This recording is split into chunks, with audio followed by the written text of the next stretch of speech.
Welcome back, everyone. For today's video, we are going to be taking a look at some games from a match that was played a couple of days in Dallas, Texas, in the United States of America. Now, this match featured Vidit Gujrathi, one of the very strong Indian players, against Hans Niemann, who needs no introduction.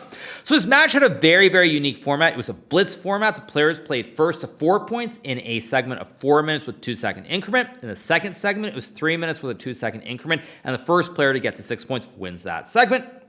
And the third and final segment was 2 minutes with a 2-second increment, where the first player to get to 6 points wins that segment. So the winner of 2 out of 3 segments most likely is going to win the match. Now, this also had a very big prize fund. The winner would get $30,000 and the loser would get $20,000, even though they don't win the match. At any rate, let's jump right into the action. So the first game we're going to be taking a look at was played in the 4+2 portion, with Hans having the white pieces and Vidit playing with black.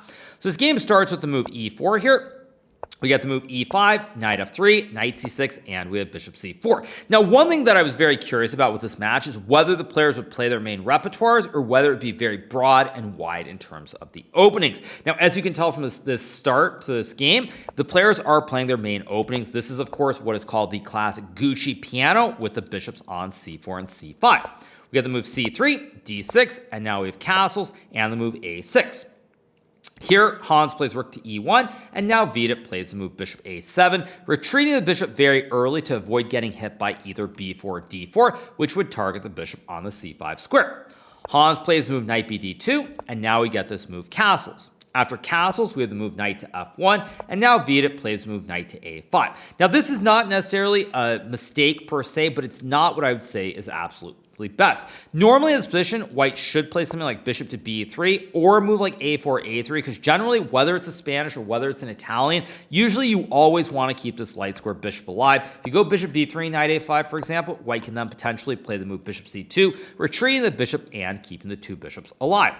Same thing goes for a3, for example, because after knight a5, bishop to a2, the bishop is alive and it stays on the long diagonal. At any rate, Hans goes knight f1, we get knight to a5, and now we have the move bishop b3, and here Vidit trades the knight for the bishop. Now, at this point, Vidit has gotten everything you could ask for out of the opening. He has the two bishops here, white has double pawns, and white has no threats along this long light square diagonal. So the opening has gone very well for Vidit, but in blitz games in particular, the opening actually, I think, matters very little. It's more about the middle game and the end game, your time usage, and who can find the best plans on the board. So here Vidit goes knight g4, and now Hans plays the move d4, trying to stop black from attacking on this very long diagonal. Vidit decides to take. We got h3 played here, and now we have the move knight to e5, knight takes d4, and this move bishop takes d4. Now, I would say that in this position, I'm not a huge fan of taking the pawn on d4. Personally, I feel like rook e8 might make a little bit more sense here. There might be other options as well, like something like queen to e7, simply guarding the pawn. I feel that after takes and h3, black still has the two bishops here, but after the move knight to e5 and knight takes d4 is played, white now has potential to play in the center of the board. On top of being able to play in the center of the board, white can try to jump to f5 with one of these horses here and create some havoc around the black king. So Vidit decides to trade, and this move is, according to the computer, the absolute best move, but it's a move that I don't particularly like here, because after takes, white gets a bit of a center with the pawns on e4 and d4, and now white's ideas with development on the king side and attacking become a lot more clear to me, and it feels like this situation where Vidit playing with black pieces is going to have to use a lot more time. So we get the move knight to g6. Hans plays knight g3, trying to stop black from playing f5, and of course, maybe jumping to the f5 square himself with the horse from the g3 square. We get the move d5, and now we have the move e5, and here f6 is played. After f6, we get takes, and now let's move bishop to e3. Now, once again, a couple of things have happened. White no longer has the big white center. Both players have a pawn in the center of the board, and the position is very, very stable. If anything, I'd say maybe I prefer black very slightly, simply because white has these two isolated pawns here. And say, just to illustrate the point, after say c6 is played here, which was not played in the game, by the way, black has these nice pawns which are all connected, and these two pawns on b2 and b3 are a little bit weak. And on top of that, if you look at the light square b for black, it's very, very open on this long diagonal. This b on e3 here is simply not super active. It's just not doing a whole lot on the square. So Vidit decides to play bishop e6 instead because he wants to bring the rook to the center of the board, and he can always play c6 later on to create the classic pawn chain. So we get rook c1. Vidit goes c6, and here Hans plays the move queen d2, and now we have this move h6 played, which creates Luft for the king, the classic Lufthansa, or the escape square for the king, but it also stops white from ever putting the bishop on this g5 square at the same time. So here we get the move queen d1, knight h4 is played here by Vidit, and now we have the move king to h2. We get rook a e8, and now this move rook c2 played by Hans, trying to guard the second ring. Now, black is doing very, very well here, but one of the hardest things in blitz, I would say, is that when you get a very good position, but there's no knockout blow, even if you can sense it intuitively, black should be better here for quite a few reasons. First of all, pawn structure, but then even the light square B, this knight near the king, and also these rooks on the two files. You can sense that you should be much better, but actually proving it in a blitz game where you don't have a lot of time to think can be very troublesome and difficult for anybody in the world. So we get queen g6 played here. Now we have the move rook ce2, and now we have the move bishop f5. I think the winning move here, I'm not actually sure what it is, I should check, is to go bishop f5, rook to e2, and I think it's bishop e4. I could be wrong, because after takes in this position, the knight on h4 is very, very well placed. You can slide the queen over, and also you even have knight f5 to pressure this pawn and the bishop in the center of the board. Again, not 100% sure if that's the absolute best line, but I think that's probably what the computer wants. But it's a blitz game, players don't have all the time in the world, and we get queen g6, rook e2, and now bishop f5 played here. Now Hans is able to go f3, and the reason that this is slightly different is that white can put the bishop on either f4 or f2. And say black just plays some waiting moves, like this, for example. Actually, I should set it up a little bit differently. At some point later on, white can potentially move the knight away and try to kick this knight out of h4. And on top of that, in this position, in the long term, after f3, bishop f2, there probably are going to be some rooks exchanged on the file. And if rooks are exchanged, even though black is going to have this better pawn structure, black probably can't win if you don't keep a ton of material on the board. So after f3, Vidit goes bishop d3, we get the move rook to f2, and now we have this move rook e7, and here bishop d2 is played. We got the rook trade on e1, and now the move rook e8. Black obviously wants to claim the e file. Game continues with queen c1, and now we get the move queen to f6, and bishop to e3, simply guarding this pawn on the d4 square. So after we get bishop to e3, we have the move bishop b5 played here by Vidit, and Hans goes queen d2, trying to set up this position where he guards the pawn. But black has this really nice wooden shield on b5 that covers the pawns, but most importantly, it's targeting these three squares on e2, d3, and f1. What I mean by that is the rook can't move to either of the squares without being captured, and the queen can't go to d3 either, because then you would capture. So the bishop on b5 is really well placed. Also note, if white could magically take this pawn and put it on the a4 square to kick the bishop, it would be nice, but these pawns can't do anything to kick the bishop away from the square. So Vidit goes knight g6. Now this is the start of going in a wrong direction. Now if I were playing here with black, probably what I would aim for, if anything, is to play something like queen e6, bishop f4, and something like queen to e1 to simplify the position and get queens off the board. And in the long term, with these three weaknesses, the double pawns on b2 and b3 and the pawn on d4, black should be better. Is it winning? Hard to judge, but there should be zero risk. Now, when Vidit goes knight g6, we get queen c3, and now this move queen d6, and this is where things start to go in the wrong direction. Already here, I think that white might have had the opportunity to play for f4 and f5 to kick the knight away from g6, and the position starts to get very complicated. But after we get queen c3, queen d6, Hans does play f4, and now black is actually in some trouble. Now, the reason black is in trouble is that white has a very simple idea of trying to push this pawn forward and activate the scope for the dark square b. We got the move knight h4, Hans goes f5, and already here black is in tons of trouble because you have rook to f4 to pressure the knight on h4, or bishop f4, bishop e5, creating your own wooden shield. So we get rook e4. Hans plays queen d2, and now we have rook e8. Probably Vidit missed queen d2, because now if you play a move like, say, b6, white goes bishop f4, attacking the queen. And here, currently, you can't take the pin, but after bishop f4, if you take, you lose the horse, and if you move the queen away, I snap the rook, and white should be winning the game.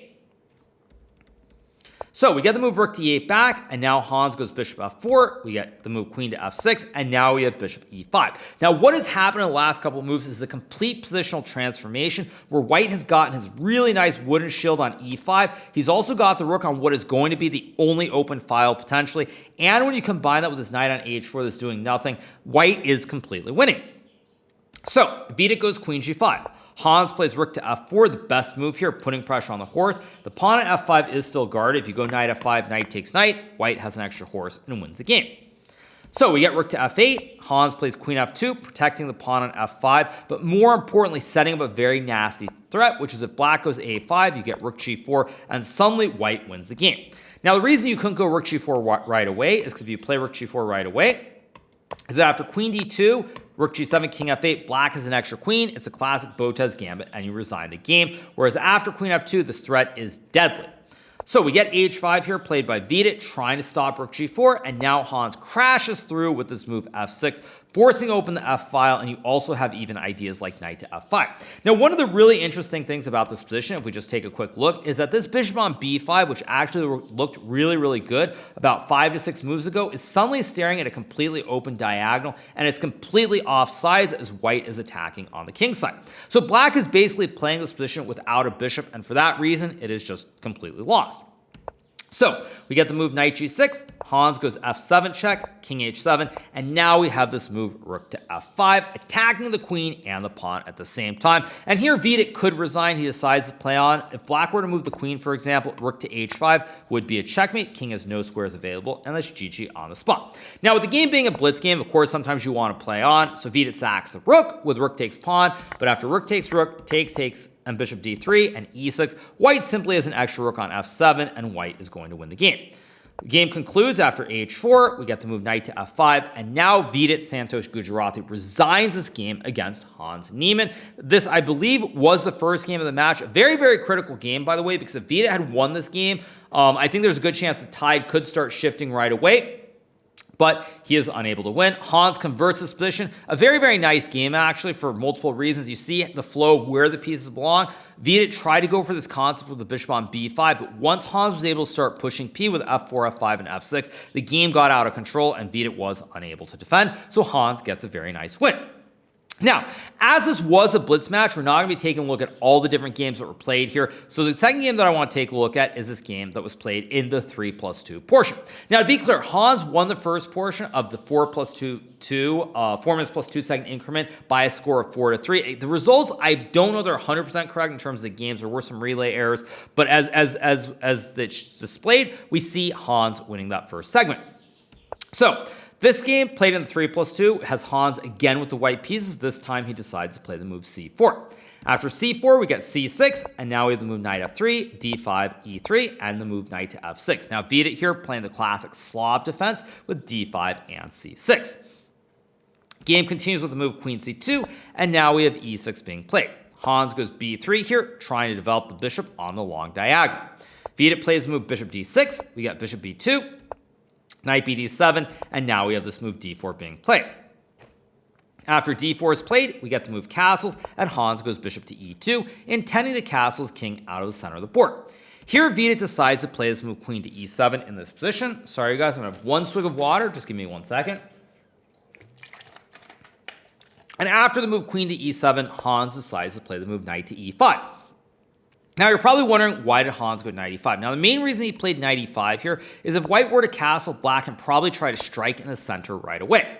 Now, the reason black wants to strike in the center is that if you look at this position, the bishop on c8 is extremely passive. It has very little scope here. So if black can go e5, trade everything off, for example, and you get knight c3, and black can go either bishop to f5 or bishop to e6, suddenly this bishop has nice scope on the diagonal. It's very active. You can bring the rooks to the center of the board, and black has completed his development. So Hans decides to play this move knight to e5, and now Vidit plays bishop b4, and we get this crazy move king to f1 being played. Now this move is actually not losing or anything, but it's a move that white probably shouldn't play. What white should probably play is knight to c3 here. Now I suspect the reason Hans didn't do this is he probably thought that after takes, and knight d7, something like f4, f6, he was going to be a little bit worse, and he thought that when he went king to f1 in this position, at this point, the center remains closed here. Black cannot really force it open, so as long as this b on c8 remains very passive, then white should be okay. Unfortunately for Hans, there is a nice tactic which now occurs in the game. So Vidit plays the move knight to e4 here, trying to bring this knight to the center of the board, and we get this move f3, which is a huge mistake and actually loses the game on the spot. Now, what white could try here, something like a3 first to kick the bishop, and after bishop d6, maybe f3 here is fine to force the knight back, and then something like knight d2. Black is not worse by any stretch because white hasn't castled the king, but at least the game goes on. Instead, after f3 is played here, we get the move knight takes knight. Hans takes back, and after the shocking move, queen to h4, Hans has to resign the game here because there's no way to stop the mate. Actually, there might be no way south to mate without losing a lot of material in general. If white were to take the horse, there's queen to e1. It's spaghetti time. The king gets mated. And if you play something like knight c3, there's queen to f2 here with the knight and the queen combining. So the two threats on either f2 here or on e1 are simply devastating. Another beautiful line would be g3. Knight takes pawn. If you take queen h1, king f2, there is this nice move bishop to e1, which simply checkmates the king as it has no squares available. So the only way for white to really continue would be to go king g2, takes, and maybe you can develop down the road. But here after a move like bishop d7 or even queen to e1, black should win the game. So Hans ends up resigning this game after the move queen to h4. Very, very strong move from Vidit to win this game in the second portion of the 3+2. Now, the match goes on. I looked at some of the games. I didn't really see a lot of games that were like very instructive throughout the match. These are going to be the only two games that I review, but I will give you the overview of what the final scores were as far as the relay went and according to results. So, at the end of the day, Hans won the match by a score, I believe, of, actually, I don't remember the overall score, but he won the 4+2 section by a score of 4-3. He lost the 3+2 section by a score of 6-3, but he came back and won the final segment of the 2+2 by a score of 6-3, winning the match by 1 point if the results are correct. Now, I know that he won the match because, of course, there have been some news articles about it. I'm not 100% sure of the exact score. I might have that wrong, but according to the relay, that was the score. So Hans does win the match by 1 point over Vidit. A very, very good win for him. I would say I'm a little bit surprised that the margin was so fine because I do think that Hans, in general, at least online, is simply a better player than Vidit, especially when they get low on time. Vidit is a player who's very classical. He likes to think for longer periods. I feel like his instincts making split-second decisions aren't quite as good as some of the other top players in blitz format. Obviously, in classical, he's a tremendous player, but I do feel like I was surprised that Hans only won the match by 1 point. But nonetheless, Hans does win this match against Vidit. It's a match that was quite interesting. The format, I would say 4+2 and 3+2 makes some sense. I don't really like the 2+2 format, but it is something that was tried in this match. Now, what I have heard is that there's probably going to be another match between Hans and Anish Giri at some point. There are no details as far as I know, but there probably will be another match featuring those two players, and that should also be quite interesting. So, on that note, I thought I would just cover a couple of games from this match. There were a lot of mistakes. There weren't a lot of instructive games, which is why I only chose 2 games to go over. But at any rate, I hope you guys did enjoy this recap. If you are not already subscribed to the channel, make sure that you smash that subscribe button below. And we will be back soon with some more great recaps. I think Levy's playing a tournament in New York pretty soon. So we got a lot of great content coming up, and I hope you guys enjoyed it and have a great rest of your day. Have a good one, everybody. Bye.